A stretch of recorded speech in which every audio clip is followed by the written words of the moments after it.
Final one.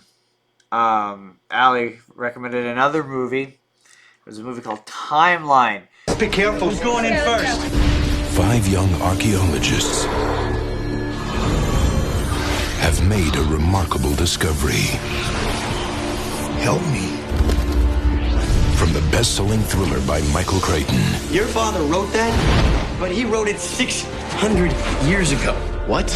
I just want to know where my dad is. Your father is in the 14th century. We need you to help us get him back. A journey back in time. DNA streams all locked in. What about weapons? That she wanted to, quote, see us pull apart.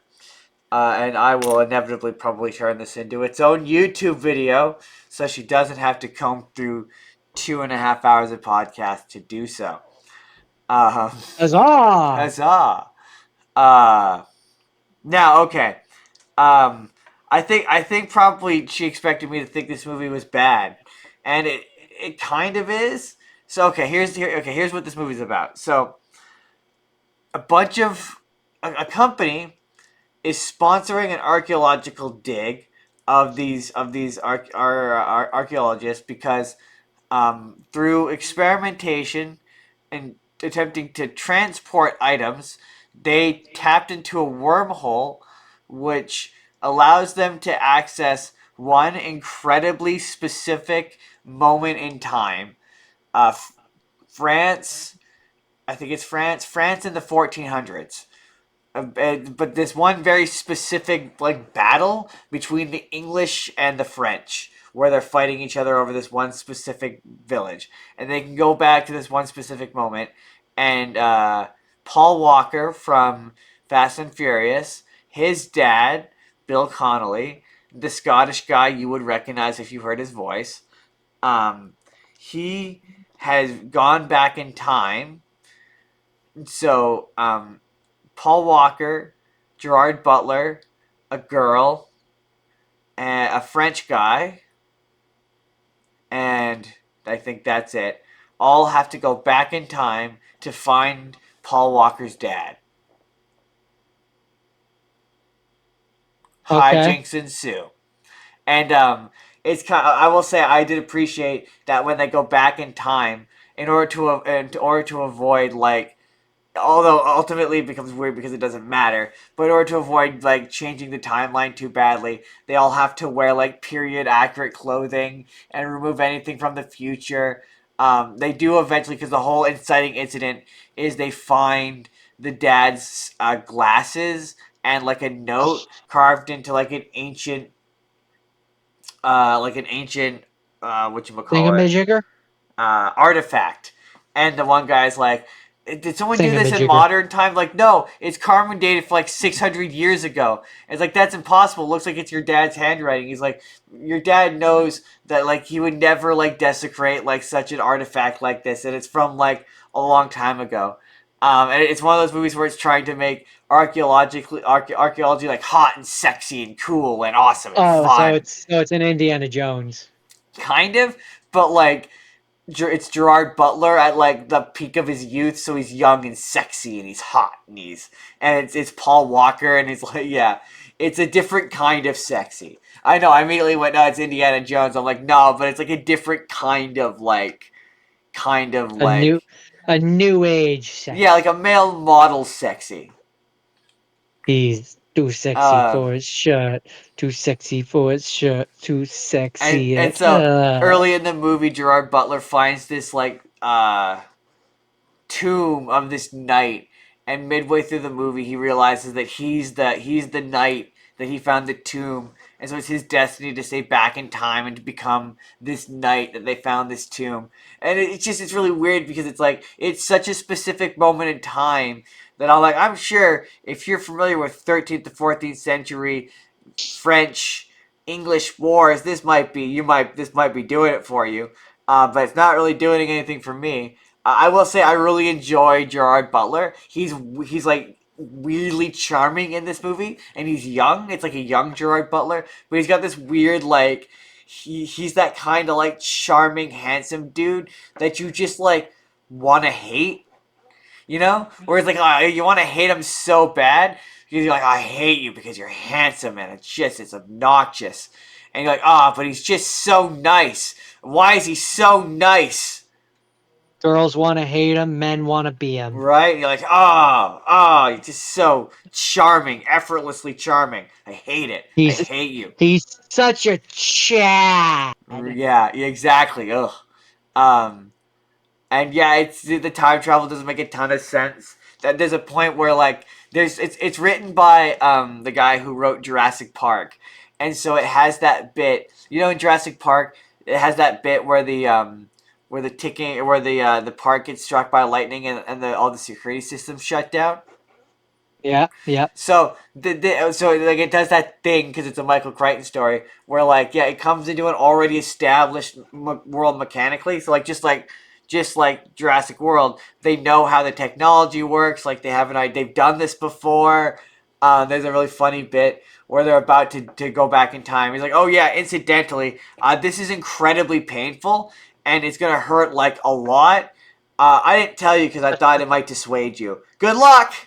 Um, and yeah, so it's similar to Jurassic Park in that it's like, oh yeah, they've already done this a bunch. It's like Jurassic Park where they've already cloned the dinosaurs, they set up the infrastructure, and then something goes wrong. So in this case, one of the security guys who goes with them gets shot with an arrow and accidentally teleports back to the past because they all have a send you back device, but because it's a movie, there has to be a reason for why it doesn't work. It only works uh, in a. Ju- Justin, you call it a back in time device. I call it the magical MacGuffin. Well, no, it's the device that lets them go back to the future. Yeah, the Yeah, magical MacGuffin. basically, yeah. And so like, so there's a point where like, oh yeah, because that's convenient. And it's like they can't use it unless they have 38 feet worth of distance, so they can't just use it anywhere. You Um, can't use it except for under these very specific circumstances, which will never pop up except for at hour 1:53 right? and 47 And so seconds. that the whole thing is they've got like 5 hours to find this professor before they have to come back, which is enough of a ticking clock on its own. But then they add this additional unnecessary like ticking clock that is completely pointless. Of like, so the security guy gets shot with arrows, he gets teleported back to the present, and he accidentally blows up the return pad. So now they have to fix the return pad on top of like them having to come back, which again is completely redundant because the 5 hours is it's a literal ticking clock. It's already enough of a ticking clock, so the additional ticking clock is completely unnecessary and doesn't really add any additional drama in a way that's like interesting, like at all. It's very very bizarre. Um, and then yeah, and then after that happens, like, oh, we might not be able to connect to the wormhole in the way. This wormhole exists in this specific moment in this specific time, so we can't tap into it again. And it's like a lot of like, it's a movie where it's a lot of like, oh, well, that's convenient. Oh, well, that's convenient. Yeah, it's a lot of like shit that it just doesn't make sense. Um, There's no logic to it. like for whatever reason, so the dad who gets trapped back in time. Oh yeah, so early on in the movie, Paul Walker's in it, and the dad is Scottish, and Gerard Butler's in it. He's Scottish, but Paul Walker isn't for whatever reason, and so he's Isn't there. isn't Paul Walker famously American? He's very famously American. He's not Scottish like at all, and so then he's talking to Paul Walker, and he's like, "Oh, you're only hanging around because you like this girl." And there's no indication that he's gonna be leaving or going anywhere. And then just in like the next scene, they're like, "Oh yeah, he went back in time and he's disappeared." And it's like, wait, what? But there's no indication that this was something that this character was doing. It felt I had to go back because I was like, and we were already running behind today, but I had to go back because I was like, wait, did I miss him to like say anything to this son about leaving? And I was like, no, no, I didn't. This is just, it's just randomly in the next scene he's just gone, and for whatever reason this like company which is willing to just like let people die is just telling them everything. But then at the end of the movie, they want to like cover it up. It's very confusing. Also, there's an additional subplot of like every time you come back from the past, you go through this wormhole. The concept is it's like the time travel. It breaks you down and then rebuilds you. But in this case, it doesn't rebuild you quite the same every time it rebuilds you. So like you're slightly off. So there's a bad guy that shows up in the back half so of the it movie. so it kills you It basically. slowly kills you, yeah. It kills you and replaces you with an identical clone, which is a completely different being and isn't the same you. Pretty much, and it slowly breaks down over time. So like at the beginning of the movie, they find a guy and he's like not put together quite right, and so there ends up being this bad guy who captures them and is going to turn them over to the British or whatever, and that Gerard Butler ends up beating. But he's a guy who he's on his like it's like you can go like 10 times, and he's on his 10th time. And if he goes back to the present day, his insides will become scrambled and he'll die. Sounds pretty fucked up, Justin. And it's just a real dumb movie. It's a real dumb movie, and I understand why Ali recommended it. It's very much a this is before these people were famous kind of movie. I mean, that's fun sometimes. Sometimes it's fun, yeah. I really like Gerard Butler in it. Like he did a lot of heavy lifting for me in terms of like allowing me to ignore it. And yeah, the mechanic was dumb, but hey, they explained it. They sure explained it. Explain the heck out of it. Explained the heck out of it. So next week, it's Endcard Justin here again. This is really just for Allie, for when she watches this later. Was this a thorough enough takedown for you? Do you have specific thoughts about this movie that you didn't mention now that I've seen it? I thought it was alright. Anyway, other people, leave a comment down below if you've seen this movie.